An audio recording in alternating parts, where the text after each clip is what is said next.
11 और 12 को देवभूमि दौरे पर रहेंगे पीएम मोदी। आदि कैलाश से विश्व को अध्यात्म का संदेश देंगे पीएम मोदी। जागेश्वर धाम के दर्शन के बाद करेंगे यात्रा शुरू।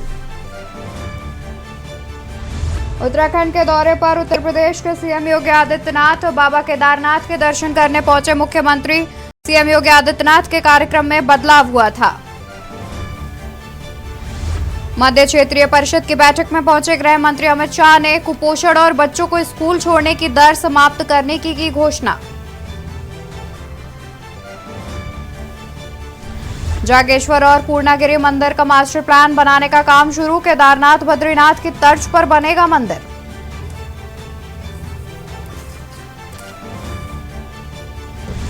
केदारनाथ धाम में श्रद्धालुओं का सैलाब। अब तक पहुंचे करीब 15,70,000 श्रद्धालु। टूटा पिछले साल का रिकॉर्ड। निशंक सरकार के विवादित 56 परियोजनाओं की होगी व्यवहारिकता की जांच। फाइलों में दफन रह गए प्रोजेक्ट। आप देख रहे हैं के न्यूज, खबरों का सारथी। नमस्कार, मैं हूं आपके साथ अवंतिका अवस्थी। बात करेंगे उत्तराखंड खबरों की। शुरुआत करेंगे अहम खबर से, जहां खानपुर से खबर है। गोल्ड प्लस ग्लास फैक्ट्री के त्यागी ने स्वास्थ्य जांच शिविर का शुभारंभ किया। गोल्ड प्लस ग्लास फैक्ट्री के एमडी सुरेश त्यागी ने कहा कि कंपनी में कार्य करने वाले सभी कर्मचारी गोल्ड प्लस परिवार का हिस्सा हैं। उन्होंने कहा, अपने गोल्ड प्लस परिवार के सभी सदस्यों के हितों के साथ साथ उनके स्वास्थ्य का ख्याल रखना भी हमारा कर्तव्य है। उसी कर्तव्य को निभाते हुए समय समय पर मेडिकल कैंप लगाकर उनकी जांच के साथ साथ उनका उपचार भी किया जा रहा है। अपना पूरा स्टाफ, जितने भी अपनी इंडस्ट्री में लोग काम करते हैं, तकरीबन 1500 लोग हैं, जिनकी हेल्थ के लिए हम बहुत दिन से उसमें लगे हुए थे। उनका एक हेल्थ चेकअप करवाएं, तो आज हमने वो प्रोग्राम यहाँ पर रखा था। जो दिल्ली से हमारे डॉक्टर आए हुए हैं, तकरीबन 8 डॉक्टर हैं, अलग अलग उसके हैं और अपने फील्ड के बहुत अच्छे डॉक्टर हैं, जिनको आज हम यहाँ लेकर के आए और उन्होंने हमारे यहाँ पर सभी स्टाफ का इस टाइम भी वो चेकअप कर रही हैं। जैसे कि हमारा गोल्ड प्लस परिवार है, तो अपने परिवार के लिए ध्यान रखना, हमारे एम्प्लॉयज़ का ध्यान रखना हमारा कर्तव्य है। तो इस वजह से हमने यहाँ पे 1 दिवसीय कैंप का आज आयोजन किया है, जिसमें हमने मल्टीपल स्पेशलिटीज़ को वो दिल्ली से बुलाया है। जैसे आपकी मेंटल हेल्थ होती है, आजकल एक बहुत बड़ा टैबू है मेंटल हेल्थ, लोग उसके बारे में उसको छुपाते हैं, लोगों से शेयर नहीं करते। तो हमने साइकेट्रिस्ट बुलाए हैं, हमने ऑर्थोपेडिशियंस बुलाए हैं, हमने कार्डियोलॉजिस्ट, बिकॉज हार्ट डिजीज़ आजकल बहुत बढ़ रही हैं, स्पेशली यंग एज में। आपने देखा होगा कि आजकल कितने जल्दी कार्डियक अरेस्ट हो रहे हैं, कितने लोग को हार्ट डिजीज़ यंग एजेस में भी हो रही हैं, कितने यंग डेथ्स हमारी सेलिब्रिटीज़ में भी आपने देखा होगा। उसकी अवेयरनेस करने के लिए हमने कार्डियोलॉजिस्ट बुलाए हैं।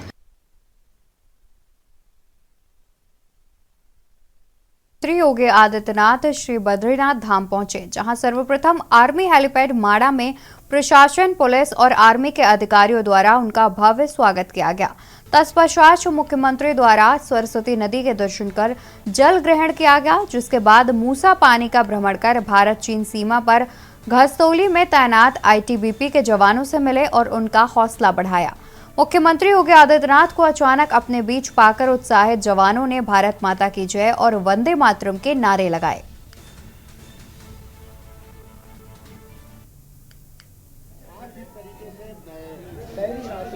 बद्री केदार की यात्रा पर सीएम योगी आदित्यनाथ की तो वो इस तरह यहाँ पे पहुंचे हुए हैं, कड़ी सुरक्षा व्यवस्था के बीच शयन आरती में शामिल होने के।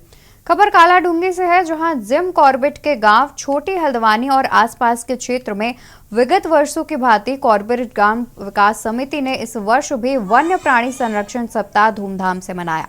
वन्य प्राणी संरक्षण सप्ताह कार्यक्रम प्रतिवर्ष 1 अक्टूबर से लेकर 7 अक्टूबर तक मनाया जाता है।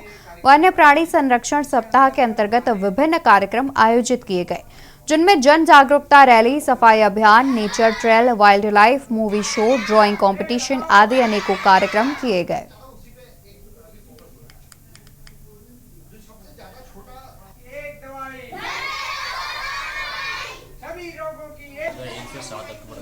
कार्यक्रम यहाँ पर ऑर्गेनाइज किए गए थे, जिसमें जो है ड्राइंग कंपटीशन, साफ सफाई अभियान और क्विज कंपटीशन। हमारा एक बच्चों का क्लब है, कुमाऊं नेचर क्लब, 70वां कुमाऊं नेचर क्लब, तो उसमें हमने इनके साथ कार्यक्रम किए गए थे। आज जो है इनका सम्मान समारोह था। तो आज जो इसमें फर्स्ट, सेकंड, थर्ड निकले, इनको जो है रजिस्ट्रेशन किया गया और कार्यक्रम का उद्देश्य था वन्य प्राणियों से अवेयरनेस जागृत करना गाँव वालों के बीच। हमें अपना आंगन साफ रखना है और बाहर भी स्वच्छ रखना है। हमें पर्यावरण में कूड़ा कचरा नहीं करना है, गंदगी नहीं करनी है और साफ सफाई करनी है। बहुत कुछ सीखा यहाँ पे, पर्यावरण को कैसे बचाना चाहिए, पर्यावरण में हमें क्या क्या, पर्यावरण किस तरह से हमारा दूषित होता है और हमें अपना पर्यावरण कैसे साफ रखना चाहिए और भी बहुत कुछ।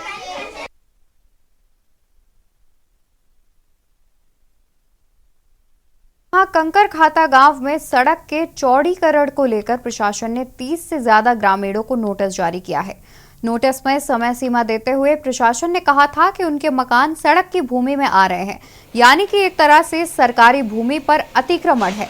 तमाम लोगों ने अपने मकानों को खुद ही हटा लिया, लेकिन कुछ लोगों ने प्रशासन के नोटिस को नजरअंदाज किया। प्रशासन ने मामले में एक्शन लेते हुए जेसीबी लगाकर बलपूर्वक अतिक्रमण को हटाया।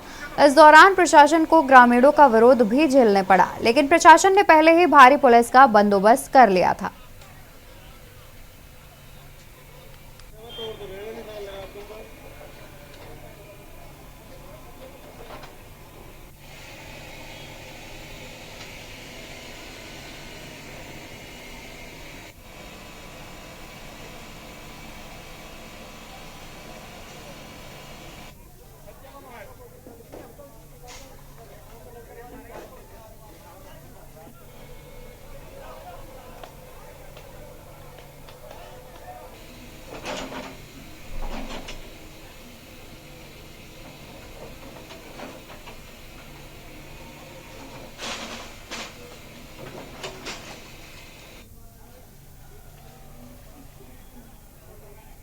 पाँच तारीख को आए थे, तो थोड़ा सा अतिक्रमण हमने हटाया था 5 तारीख को।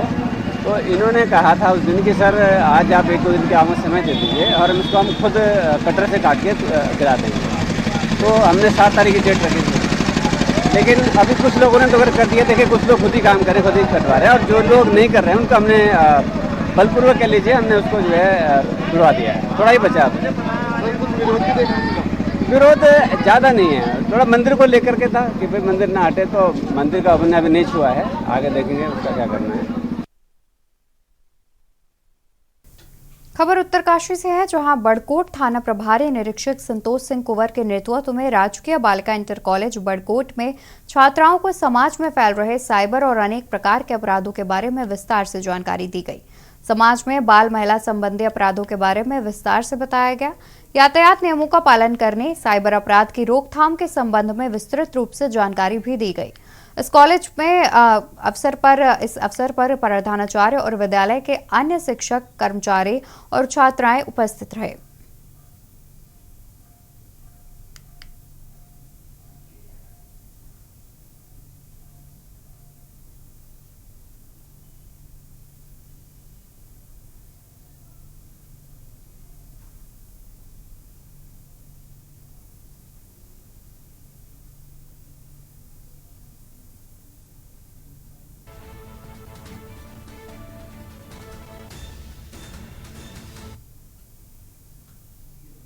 खबर नैनीताल के रामनगर से है, जहां वन्य प्राणी सुरक्षा संरक्षण सप्ताह के चलते टांडा वन क्षेत्र तराई केंद्रीय वन प्रभाग रुद्रपुर के नेतृत्व में save the snake welfare society के पदाधिकारी ने वन कर्मी और स्कूली छात्रों को सांपों के संरक्षण के बारे में बताया। सांप की आबादी में आने पर उसका रेस्क्यू कैसे करते हैं, इसको लेकर भी जानकारी दी। टाटा वन क्षेत्र के संजय वन तराई केंद्रीय वन विभाग रुद्रपुर में आयोजित कार्यक्रम में सर्प विशेषज्ञ चंद्रसेन कश्यप और उनकी टीम ने वन कर्मचारियों को सांपों को पकड़ने और सांपों के बारे में जानकारी दी।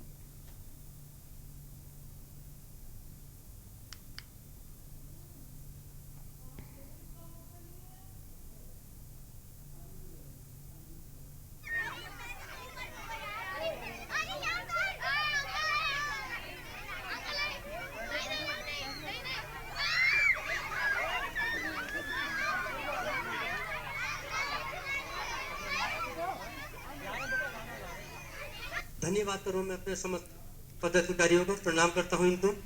पहले भी इन लोगों का मुझे बहुत सहयोग रहा और इस तरीके के निशान बने होते हैं। डराने में काफी आक्रामक लगता है, किंतु इसमें जहर नहीं है। करे थे काले कलर के ऊपर, काला रंग है इसका, पूरा ब्लैक है और इसके ऊपर सफेद पट्टियां हैं छोटी छोटी। इसके अंदर जहर नहीं होता। और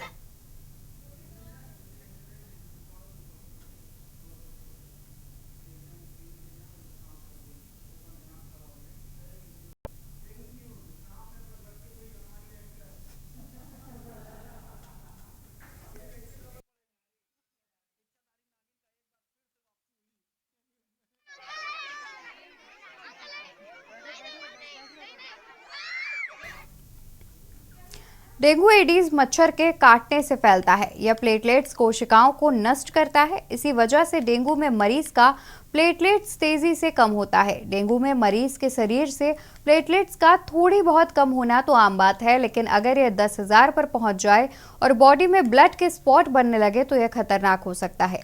हेल्थ एक्सपर्ट्स के अनुसार डेंगू बुखार में 10 से 40,000 तक प्लेटलेट्स काउंट आने पर घबराना नहीं चाहिए।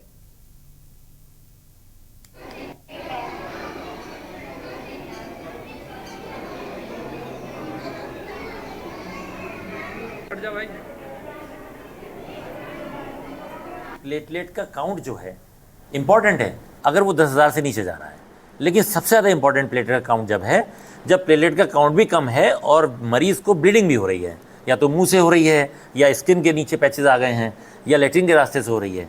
प्लेटलेट का कम होना तब महत्वपूर्ण है, तब प्लेटलेट चढ़ना ज़रूरी होता है जबकि उसमें ब्लीडिंग भी हो रही हो व्यक्ति को। तो ये बातें बहुत समझने वाली हैं कि प्लेटलेट का केवल काउंट कम होना बहुत सिग्निफिकेंट नहीं होता। ये फिजिशियन पे डिपेंड करता है कि वो किस स्थिति में पेशेंट को देख रहा है और उसके क्या क्या लक्षण हैं, तब वो अपने हिसाब से पेशेंट को मैनेज करता है कि उसको प्लेटलेट चढ़नी है अथवा नहीं।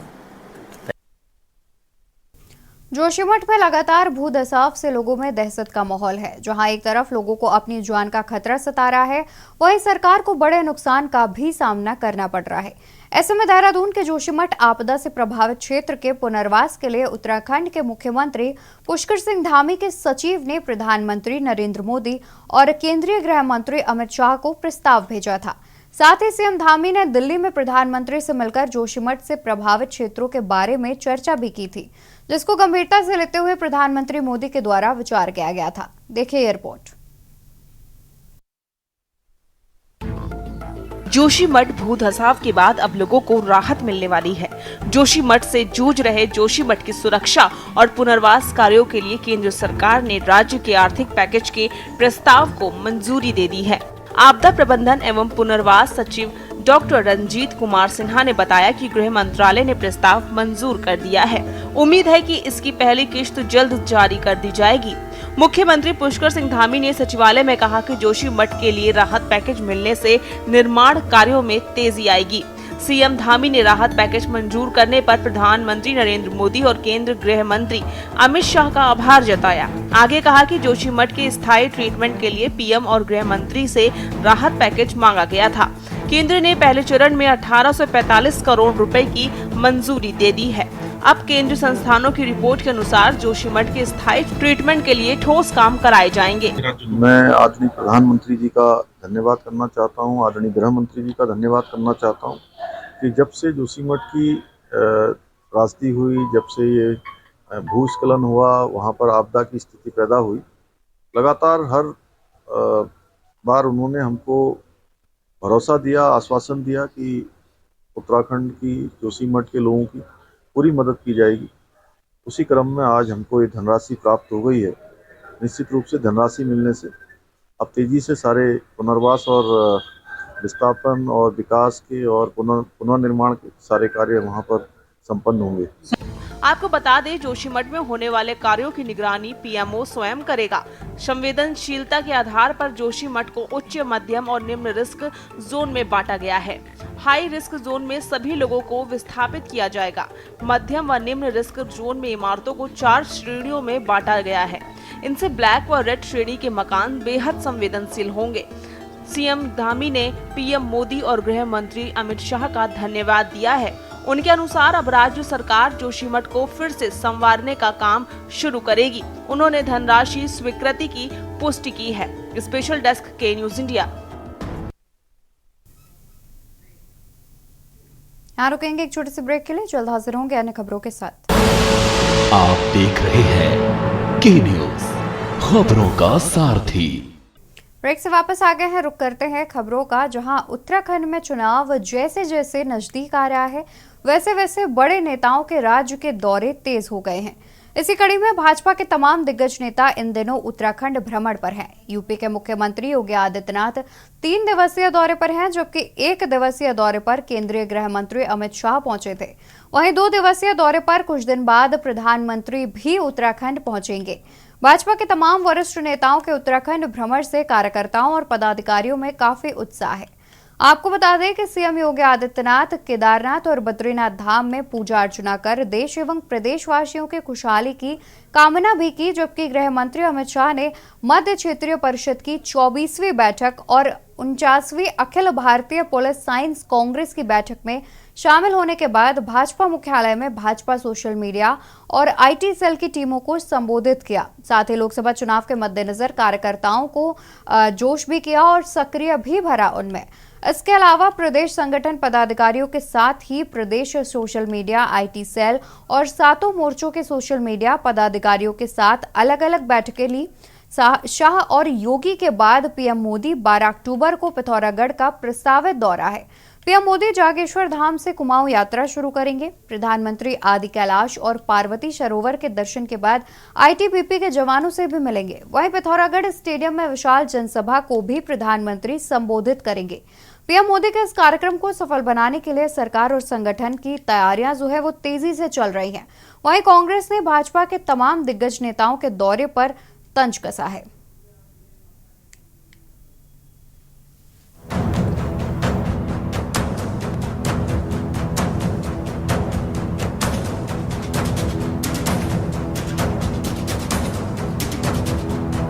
उत्तराखंड में चुनाव की घड़ी नजदीक है। इसी को देखते हुए भाजपा के तमाम दिग्गज नेता इन दिनों उत्तराखंड भ्रमण पर हैं। यूपी के मुख्यमंत्री योगी आदित्यनाथ 3 दिवसीय दौरे पर हैं, जबकि 1 दिवसीय दौरे पर केंद्रीय गृह मंत्री अमित शाह पहुंचे हैं। वहीं 2 दिवसीय दौरे पर कुछ दिन बाद प्रधानमंत्री उत्तराखंड दौरे पर रहेंगे। भाजपा के तमाम वरिष्ठ नेताओं के उत्तराखंड भ्रमण से कार्यकर्ताओं और पदाधिकारियों में काफी उत्साह है। आपको बता दें कि प्रधानमंत्री का 12 अक्टूबर को पिथौरागढ़ का प्रस्तावित दौरा है। पीएम मोदी नारायण आश्रम के साथ मायावती आश्रम और जागेश्वर धाम भी जाएंगे। वह यहां आने वाले पहले प्रधानमंत्री होंगे।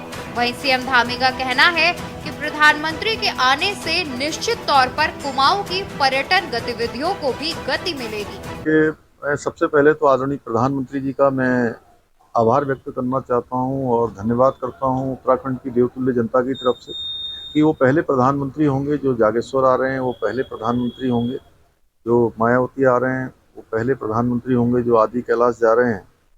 तो निश्चित रूप से एक हम लोगों के लिए ऐतिहासिक दिन है और उनके आने से जहां उत्तराखंड वासियों के लिए एक बड़ा अवसर हमको मिलने वाला है, अवसर हमारे सामने आने वाला है, वहीं देश दुनिया के लिए भी तीर्थाटन के क्षेत्र में, पर्यटन के क्षेत्र में एक बड़ा जो मानसखंड मंदिर माला मिशन है और मानसखंड सर्किट है, उस पूरे सर्किट के दर्शन पूरी दुनिया आने वाले समय में आदरणीय प्रधानमंत्री जी के आने के बाद उनका ध्यान जाएगा और करेगी। आपको बता दें कि प्रधानमंत्री नरेंद्र मोदी 12 अक्टूबर को जागेश्वर धाम से अपनी कुमाऊं यात्रा शुरू करेंगे। इस दौरान प्रधानमंत्री आदि कैलाश और पार्वती सरोवर के दर्शन के बाद आईटीबीपी के जवानों से भी मिलेंगे। पीएम मोदी पिथौरागढ़ स्टेडियम में सभा को संबोधित करेंगे। प्रधानमंत्री लोहाघाट में मायावती आश्रम में रात्रि विश्राम करेंगे, जबकि 13 अक्टूबर की सुबह पीएम मोदी दिल्ली लौटेंगे। वहीं पीएम मोदी के दौरे से पहले केंद्रीय गृह मंत्री अमित शाह भाजपा मुख्यालय में भाजपा सोशल मीडिया और आईटी सेल की टीमों को संबोधित करने के साथ ही लोकसभा चुनाव के मद्देनजर कार्यकर्ताओं को सक्रिय भी करेंगे। इसके अलावा प्रदेश संगठन पदाधिकारियों के साथ ही प्रदेश सोशल मीडिया, आईटी सेल और 7 मोर्चों के सोशल मीडिया पदाधिकारियों के साथ अलग अलग बैठकें लेंगे। पार्टी ने इसके लिए सभी तैयारियां पूरी कर ली हैं। वहीं कांग्रेस इस पर तंज कसती हुई नजर आ रही है। हमारी भारतीय जनता पार्टी के पूर्व राष्ट्रीय अध्यक्ष, भाजपा के बहुत ही वरिष्ठ नेता आदरणीय अमित शाह जी का उत्तराखंड का 1 दिवसीय दौरा आज उत्तराखंड में है। और इस कार्यक्रम के तहत भारतीय जनता पार्टी के प्रदेश मुख्यालय में उनके द्वारा हमारे प्रदेश के पदाधिकारियों, भारतीय जनता पार्टी के मीडिया एवं सोशल मीडिया की टीम, सभी 7 मोर्चों की मीडिया एवं सोशल मीडिया की टीम के साथ बैठक लेने वाले हैं। और इस बैठक में हमारे प्रदेश के यशस्वी मुख्यमंत्री माननीय पुष्कर सिंह धामी जी, हमारे प्रदेश के अध्यक्ष आदरणीय महेंद्र भट्ट जी, हमारे प्रदेश महामंत्री संगठन आदरणीय अजय जी भी उपस्थित रहेंगे। इस बैठक में उनके द्वारा हमारी जो मीडिया और सोशल मीडिया की जो टीम है, उस टीम को उनका मार्गदर्शन प्राप्त मिलने वाला है। निश्चित रूप से आगामी चुनाव को लेकर के जो हमारी भारतीय जनता पार्टी की केंद्रीय और प्रदेश स्तर की तैयारी चल रही है, उसकी भी समीक्षा भी करेंगे। कि देश में जहां होम मिनिस्टर की और प्रधानमंत्री की आवश्यकता होती है वहां नहीं जाते। इनके ध्यान में केवल और केवल चुनाव है। मणिपुर जल रहा है, आज भी जल रहा है। मणिपुर में जो हमारी बहनों के साथ हुआ, जो स्टूडेंट लीडर्स के साथ हुआ, जो पत्रकारों ने दिखाया है, वो निश्चित ही देश को चिंता में डालने वाला है। ऐसा जघन्य अपराध तो अंग्रेजों के समय में भी नहीं हुआ कि 100 स्त्रियों को निर्वस्त्र किया जाए, उनको मारा जाए। और ऐसे में प्रधानमंत्री वहाँ नहीं है। होम मिनिस्टर ने भी उस आग को ठंडा करने के लिए कोई बहुत महत्वपूर्ण भूमिका नहीं निभाई है। नहीं तो 3 महीने 4 महीने तक कोई राज्य ऐसे जलते हुए नहीं रह सकता।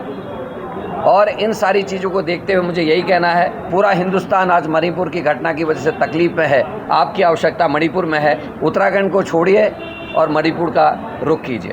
कुल मिलाकर चुनाव से पहले भाजपा पूरी तरह से लोकसभा चुनाव के रंग में रंगती हुई नजर आ रही है। प्रदेश नेतृत्व को केंद्रीय नेतृत्व का भी पूरा साथ मिल रहा है। इससे साफ है कि भाजपा 2024 के चुनाव में तीसरी बार जीत की हैट्रिक लगाने के लिए पूरी तरह से तैयार है। वहीं कांग्रेस की बात करें तो फिलहाल कांग्रेस जीत का दावा तो कर रही है, लेकिन धरातल पर कांग्रेस की तैयारी कुछ खास नजर नहीं आ रही है। देखना होगा कि 24 का दंगल किसके लिए मंगल साबित होता है। Uttarakhand desk report.